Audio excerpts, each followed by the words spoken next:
Last night, the Super Bowl 58, the Kansas City Chiefs won their second championship in a row, third in the last 4 years by winning 25-22.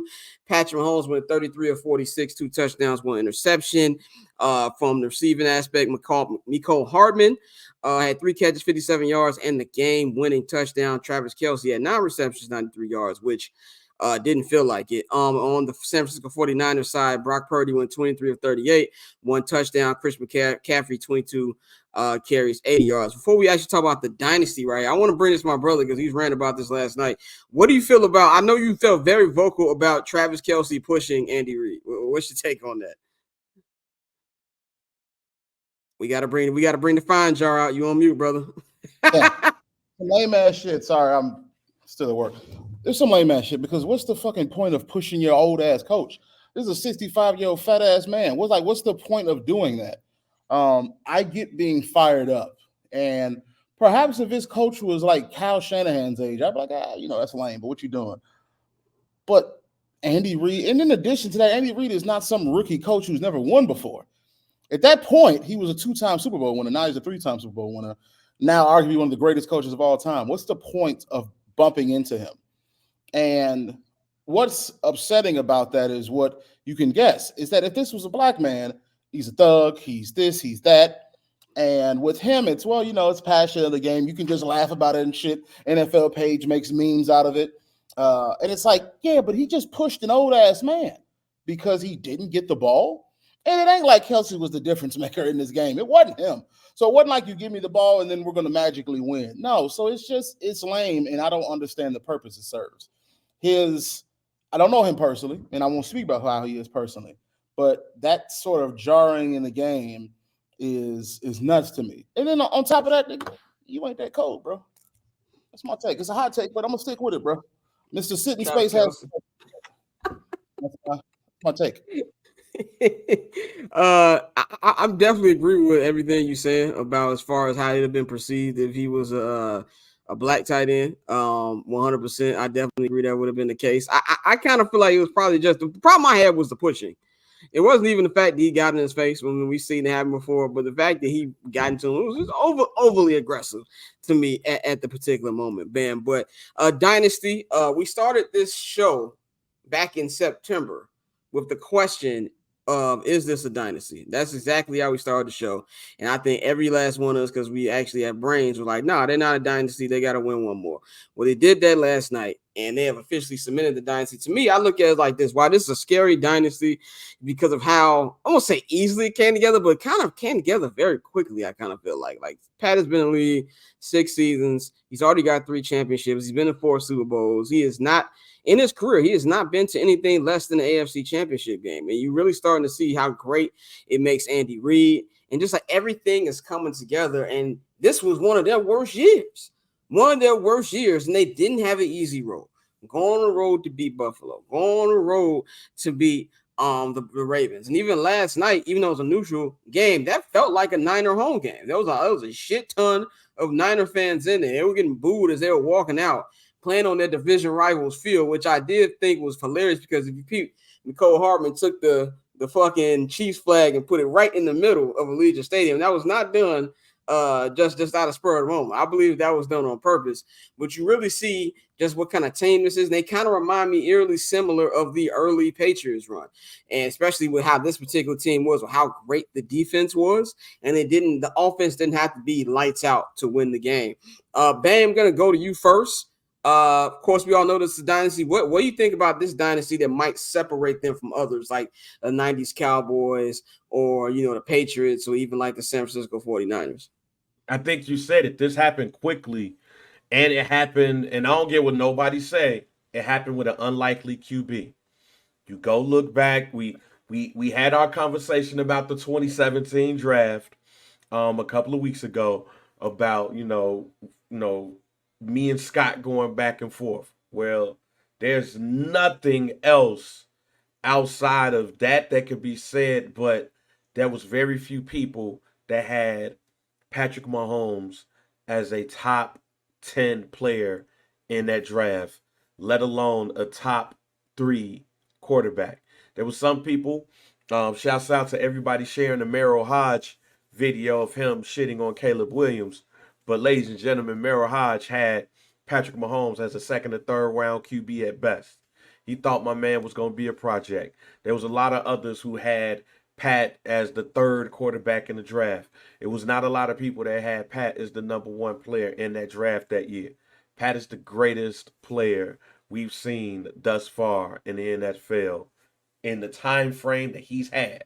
I have not seen a quarterback in the time frame that he's had. Not talking about of all time. I said the time frame that he's had have the success that this man has had, stat-wise, ring-wise, success-wise. Somebody tell me another quarterback that's had that. So you have that right there. The other part of it is this was a down year. This was supposed to be the year that they do it on the road. Pat can't win it on the road. The defense is leading them and all of that. We've had conversations about game manager versus game changer. All of these things that's been going on. But the thing that's basically been the standard for the past 4.5 years is that the Chiefs and Patrick Mahomes is going to win it all. So it's a dynasty. They got their back-to-back. Quite honestly, depending on who they bring back, because there is questions, depending on who they bring back and who they replace them with, I don't see this train stopping anytime soon. Joe, you had a certain look on your face when you were saying this. I'm going to get the floor to you. Yeah, I would like to know, Joe, who has it? Who has? And you're on mute again. This is the second time we my brother. And I am just fucking up. So what I've adjusted my stance on what you said, because you did say these individual stats in the time frame. I would say yes. I don't think we've ever seen a QB in this span not only win a lot, but also win individually. Tom Brady won a lot individually. That didn't happen until he got a little bit older. So right. No, I don't have anything harsh to say about that. They're a dynasty. They're a dynasty. I will say, however, this is not a down year. This is not a down year. That is the biggest cap and the biggest cup of bullshit I've heard throughout this entirety of really watching this entire Super Bowl. Because while it is true, the wide receiver group is ass. Rashee Rice is probably, a 3 on an average team? Not a 2, probably a 3. They have, with that being said, they still have an excellent tight end group. And I think that's what allows those middle of the road wide receivers to get open. And they have really good running backs. And they have had Mahomes, obviously. But having tight ends, having a solid receiver in Rashee Rice, who didn't start really getting open towards the end of the season, it's not a bad team. And then that defense, I'm starting to wonder, are they better than the first title's defense? Just because of how well they're way better than the first title defense. Just because of how well they're moving. Interior wise, you have Chris Jones there, but everybody just gets to the ball. The unsung group is the linebackers. The linebackers are just disciplined. And that's really the scariest thing about the Chiefs. They don't have the biggest names on defense that like the 49ers have. The 49ers, I think the average person will say, well, he has this person, he has this person, he has this person. But man, those linebackers just stay disciplined. Those corners stay disciplined. Even though I think it was McDuffie had a holding call that was sort of rough, he just did a great job defending. And this defense is, and it's like Scott said, it does remind me of those early Patriots teams where Tom Brady was still playing good, but the defense was so damn solid that it really helped them. So this isn't they started slow. Offensively, they really started slow, but they started to rely on the run game more. Pat started allowing himself to use his legs even more. This game, he rushed for 9 attempts for 68 yards. He was their leading rusher. He was getting himself out there. And it's like, if you're going to allow me to do that, I'm going to take advantage of it. And that the moral of this story is the team that tricked it off less won. And the Chiefs tricked it off much less than the 49ers did. And that's why they are where they are. Courtney, what's your thoughts on last night from what you can remember?